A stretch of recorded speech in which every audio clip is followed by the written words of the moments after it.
Okay. Oh, great. So we have Business A level, past paper unit 4 with Dr. Adebayo. The first question says, question 1. It said, explain one push factor that may have caused value to expand overseas. When we talk about push factors are reasons why a business would think about exiting an existing market. That is a push factor. You get a push factor here? There's pull. A pull factor are factors that makes a market to be attractive to a business. But here we're talking about a push factor. So a push factor simply means a factor that makes a business to think about exiting an existing market. That's a push factor. And one of the reasons why a business, such as a business might want to pull or might want to leave a market is because the market is getting saturated. So here I wrote saturated home market. So according to extract A, Finland's population is just 5.5 million and is declining. Yeah. So it only does 40% of exports. To increase sales, it will have to increase its exportation as sales from domestic market is likely to decline. The population is in decline. And if the population is in decline, the demand for goods and services will also go into decline. And that's the reason why value should start thinking about extending the product life cycle by thinking about selling abroad. So the push factor here is that the market is getting saturated. Do you understand? The sales in that market is expected to fall based on declining population. Because when the population is decreasing, the demand for goods will also decrease. So that's a push factor there. I think it's clear. Okay. So we have question 1B. So for question 1B, they said, using the data in extract B, calculate to 2 decimal places the gross profit margin. So we have gross profit margin here. So go to the extract. So I'm going to show you guys the calculation here. So here we're supposed to calculate the gross profit margin so we're told to calculate the gross profit margin for value in 2021. So gross profit margin, the formula for gross profit margin is gross profit divided by revenue multiplied by 100. This is the formula for gross profit margin. Now we have our revenue, but we don't have our gross profit. So how do we get our gross profit? Gross profit is revenue less cost of goods sold.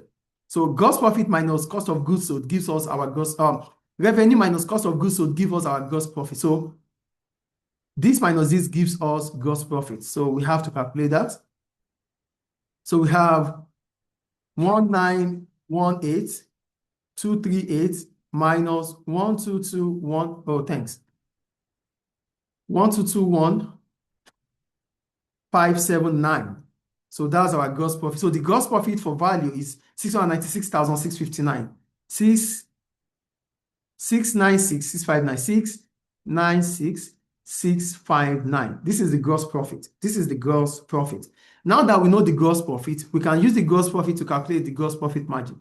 So to calculate the gross profit margin, it is gross profit divided by revenue. The revenue is 1918,238 multiplied by 100. So multiplying by 100 gives us 69,665,900. We have 69,665,900 divided by 1,918,238.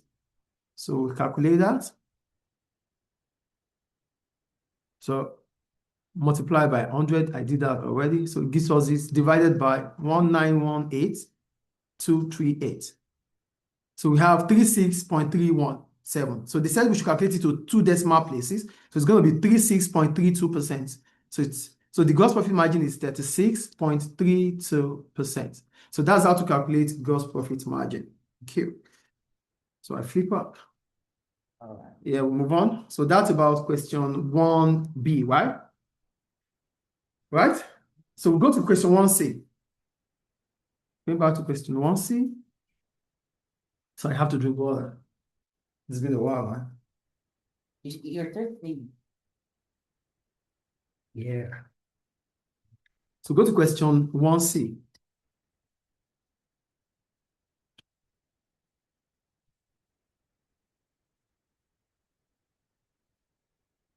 So they said, question 1, they said, discuss the benefit of sustainability for a global business such as value. Sustainable business is a business that operates without negatively affecting future generations. So we call it a sustainable business because this business puts into consideration future generation when making business decisions. Does sustainable business clear here? A sustainable business is a business that puts into consideration future generation when making business decisions. So here I wrote, the sustainable business is a business that operates without negatively affecting the future generation. It's still the same, right? Sustainability means replacing resources so that they are not used or depleted. According to Extract C, Value has changed its packaging so that it can be reused or recycled. This policy may appeal to customers who are environmentally conscious to buy from Value instead of its competitors. You said that too. Sustainability may give competitive advantage to a business such as Value, which may in turn increase sales and profitability. If a business is sustainable, if a business is using CSR policy, it is appealing to customers. Yeah. And because it's appealing to customers, it might as well make it to have a competitive advantage. Yeah. And having a competitive advantage means you have a better position than your competitors. And having a better position than your competitors means you're going to be able to increase your sales and your profitability. That is the advantage of sustainability. Look, it depends on the customers, really. Yeah, however, some Yeah. customers are not environmentally, some customers do not even care if a business is CSR or not.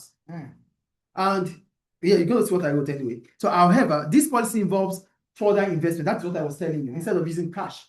Yeah, I should have. So, yeah, however, this policy involves further investment, which may increase cost in the short term. Does it make sense to you now? Also, you could talk about, however, if other businesses, other competitors like Value, use the same policy as Value, so it doesn't change anything. This, maybe in your exam, this will come to your mind. So when you're talking about the setbacks, if other competitors like Value use the same strategy as Value, so that makes nothing changes. The third point I'm going to make here that I did not write is that some customers do not even care if Value is socially responsible or not. They just want to buy a product. I'll keep that on. Please keep that in mind. I think it's clear. So that's about question 1C. Now go to 1D. Are you here? So question 1D, they said,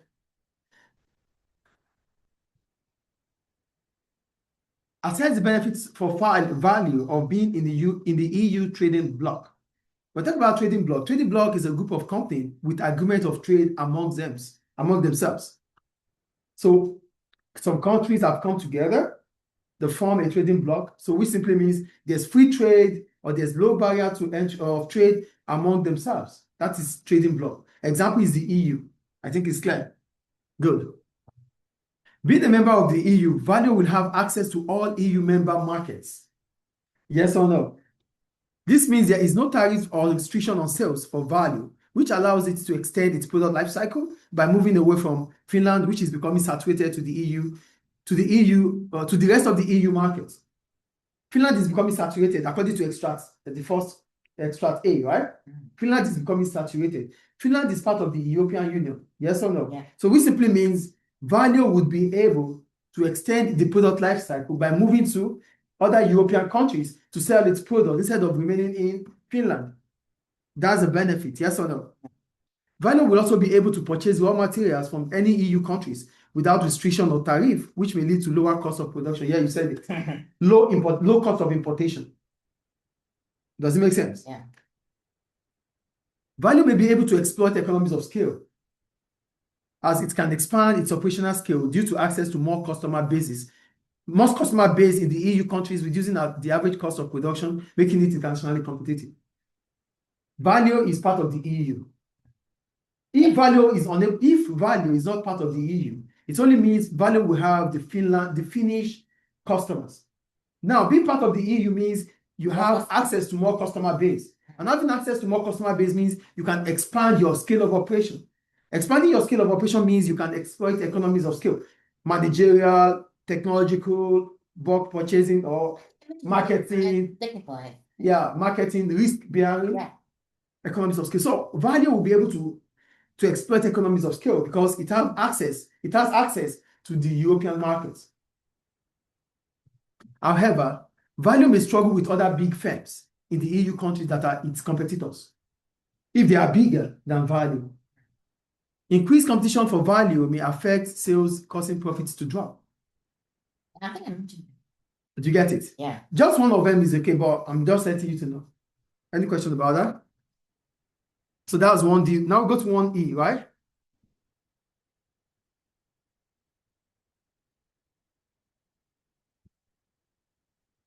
So we have question 1E.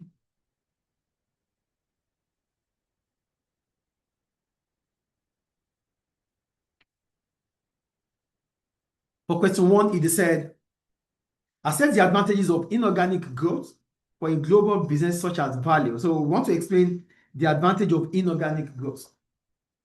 But before that, what is an inorganic growth? It's an inorganic growth because the business is able to integrate, take over, or merge with another business to help its expansion. So when you are growing with other resources, that is inorganic. So if a business is growing with the help of other businesses, we call it inorganic growth. I think inorganic growth is clear. So the following are the benefits of inorganic growth. Number one, it is faster compared to organic growth. It is faster because it's all about expanding. Two, it brings about increase in market share and market power, which means value may be able to expand in both our home and abroad. You mentioned it, yes. Yeah. So inorganic growth allows you to expand both inside, both at home, locally, domestically, and internationally. It allows the business to have access to competitors' assets and product. In this case, Value now has a much enlarged product portfolio after the takeover of Enon Tutor. So Enon is a competitor, but now Value has taken over Enon. So taking over means you have access More markets. to its resources, to its assets. Just market research. It's Yeah. many stuff. So that increases your product portfolio. Does it make sense? Yeah. Increase in size allows Value to exploit economies of scale. You see what I said here? Increase in size. Increase in size allows Value to exploit economies of scale. That's another advantage of inorganic growth. You expand. Because you are expanding your scale of operation, you will be able to exploit economies of scale. And what's the economies of scale? A cost advantage due to expansion. Okay, I get you. So here, increase in size allows Value to exploit economies of scale, which in turn reduce the average cost of production. Clear? However, organic growth is seen as less risky compared to inorganic growth. Yes or no? Inorganic growth can put that in mind now. What I just said here. Yeah, sure. Organic growth is less risky compared to inorganic growth. Inorganic growth can be expensive, leading to a stretch in financial resources. It can be expensive, yes or no? That's what I mean by a stretch. Value may suffer from diseconomies of scale because we are talking about expansion. You mentioned it, yes. Because we're talking about expansion, there could be diseconomies of scale together. So here, Value may suffer from diseconomies of scale due to its size, as there may be problems with communication and coordination. When a business becomes too big, it might witness diseconomies of scale. So let me just draw the graph that represents diseconomies of scale here so that you guys can see. So as soon as a business expands, so this is the long run average cost curve. This is our LRAC, this is the cost, and this is the output. Are you with me? So this is output. Here we have economies of scale, This is the optimum level. This is the optimum level. And this is diseconomies of scale, these economies. So as soon as a business expands, this is the point. As soon as a business expands, the average cost of production would what? Would fall because there's expansion. But you must not exceed your optimum level. This is the lowest, the minimum of your AR. This is the minimum, sorry, your AC. This is the minimum. So you must not exceed this minimum. Exceeding this minimum means your average cost of production will start increasing. Okay. That is what we call diseconomies of scale. There's economies because your average cost of production is falling. Then get it to the optimum level. This is your optimum level. You must not exceed here. Exceeding here means you will be witnessing a rise in the cost of production again. And that is what we call diseconomies of scale. Reasons for diseconomies of scale are coordination problem, communication problem. Do you get it? Okay. Oh, thanks. Okay. So shall we move on now? Sure. So that's about these economies of scale. And okay, so that's all I wrote, right? Then I said it can attract the attention of regulatory bodies, although in Extra D, the FCCA approved the takeover. But whenever there is integration, yeah, it approved it.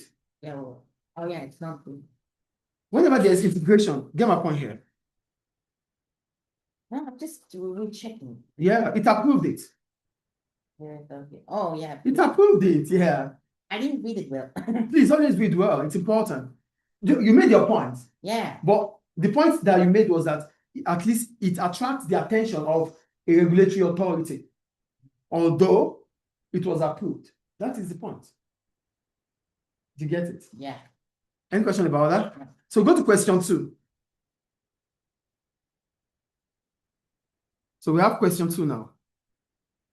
All right. Skill shortage. Yeah, skill shortage.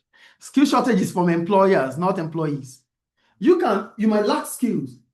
Lacking skills, you only have to improve, maybe train or get more education for you. But employers, there's skill shortage from employers' point of view because there is a position that they could not employ a worker to fill the position. That is skill shortage.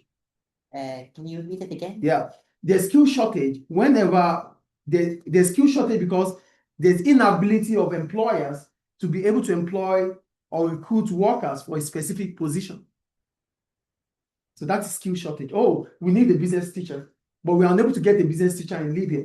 That means there's a skill shortage. It's not from the teachers here. It's from the school wanting specific teachers that they are unable to get.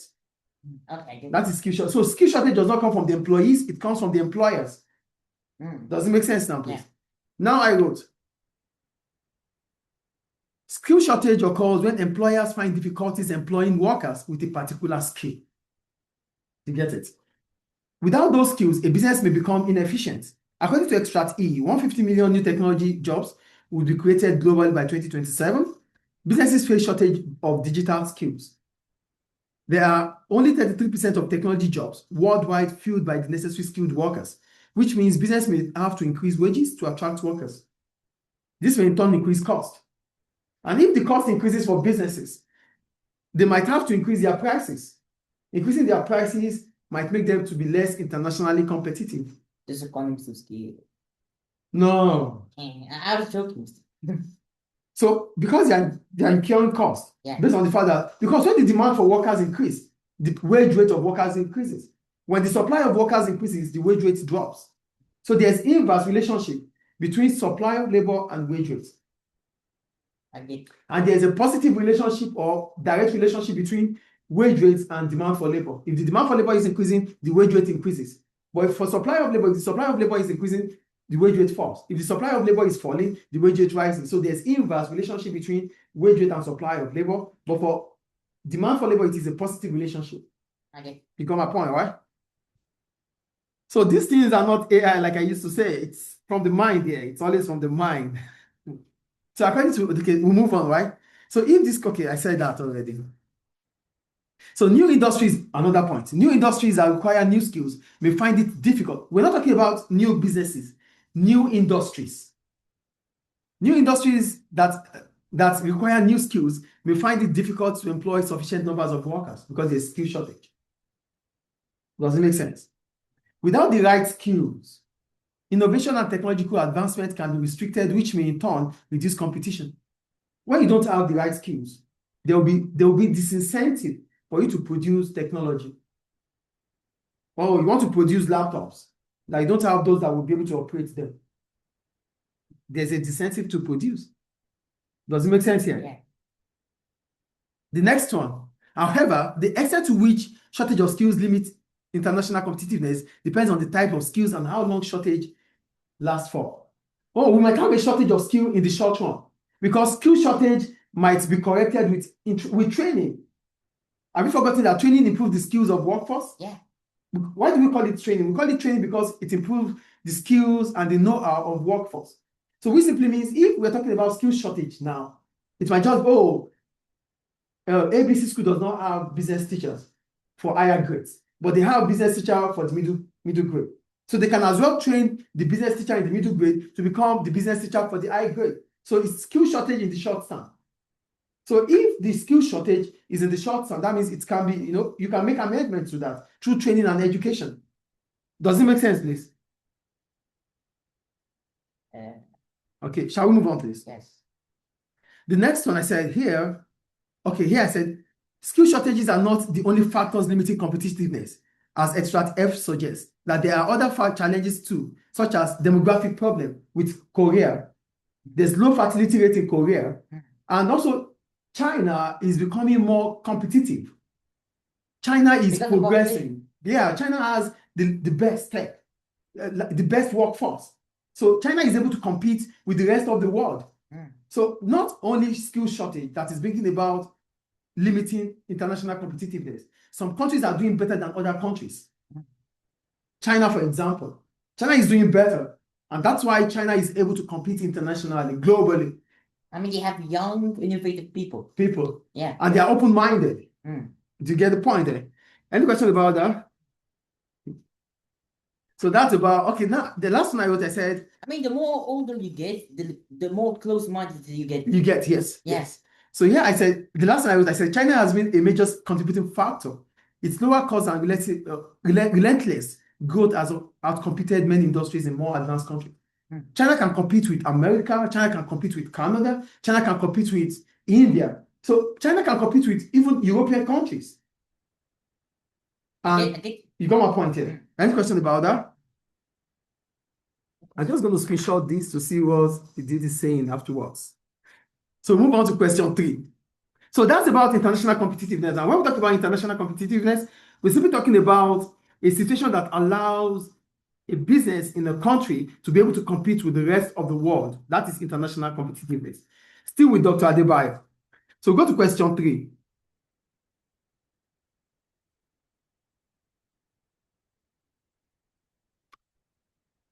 Yeah, question 3. They said, evaluate the importance of place in the global marketing strategy of a business such as Starbucks. Place is one of the marketing strategy, which is one of the 4 P's. We have, what are the 4 P's? Place, promotion, products, and price. Thank you. So here I wrote, place implies to how customers access and buy a product. It is one of the elements of the marketing mix, the 4 P's, in essence, the 4 P's. Place describes the channel used to get the product to the customer. It now involves digital platforms rather than just a physical outlet. Place is not just about the shops. Now, we're talking about place even via e-commerce. I think I mentioned it. Yeah, you mentioned it, yes. I saw that. Starbucks is expanding its physical outlet with 3,000 new ones planned in China over the next 3 years, according to Extract G. This means place is a crucial part of Starbucks' marketing strategy. In order to compete with Luckin Coffee, which is a coffee shop, a brand in China, Starbucks is developing its digital platform, growing its online business, which creates another way customers can buy its products. It plans to double the sales of delivery business by 2025 and increase online sales by an annual 30%. That is still place. Place is about accessibility. Place is about convenience. It's where to get the product. Where to get the product. This distribution channel. By having delivery systems, by having accessibility, convenience. By having places. How many places it has? 3,000. 3,000, yeah. So that is place. I think place is clear. Okay. Now we move on. The more accessible, the more customers you can get. Yeah, sure. So we'll move on. However, this doesn't mean other elements are not important. Look at how I'm writing mine. I said, however, we've talked about place. Yeah, I mentioned. Now I said, however, this doesn't mean that other elements are not important in its growth. Now, in its strategy, yes, I meant the first one I mentioned is products. Products. This includes the perception of customers and quality is important. The perception of customer and quality is important because that is product. Irrespective of its place strategy, customer may prefer Luckin Coffee or rival if the product is not of great quality. Does it make sense? Yeah? It's not great quality. Yeah. It doesn't have to provide anything unique. Yeah. So if not, irrespective of wherever you are, some people would not still buy your product, also, even at their doorstep, because your product lacks quality. What is quality? What do you think quality is? What is the meaning of quality?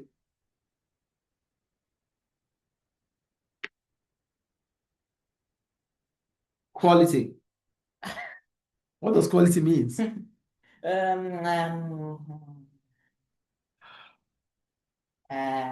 The more improved the thing is. You try. Quality means meeting customers' expectation. Yeah. Quality is not how expensive a product is, so don't get it twisted. Quality is never going to be how expensive a product is. Quality is about meeting customers' expectation. So I bought this pen for $1, and it's expected to give me the same value of $1. So as soon as it gives me the value of $1, that's quality. So quality is not how expensive a product is. Quality is meeting customers' expectation. Do you understand what quality is here? So irrespective of where your product is, even at the convenience of your customers, if your product lacks quality, customers will still not buy. And that is important. And Does it make sense? They said Starbucks is developing its coffee shops in China. Yeah.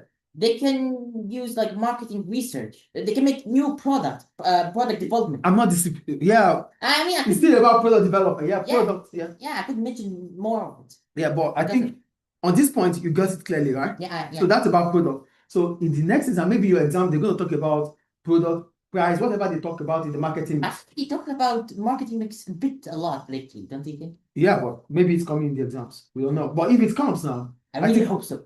Yeah, I think you know the point you are supposed to make right now. Okay, yeah. Yeah. So go to price. Price is also important. The amount you sell your product, right? So the amount it sells its product is also important, as China is a competitive market. Look at what I'm saying here. Yeah. Price. The amount it sells its product is also important, as China is a competitive market. Selling at a higher price may bring about lower sales.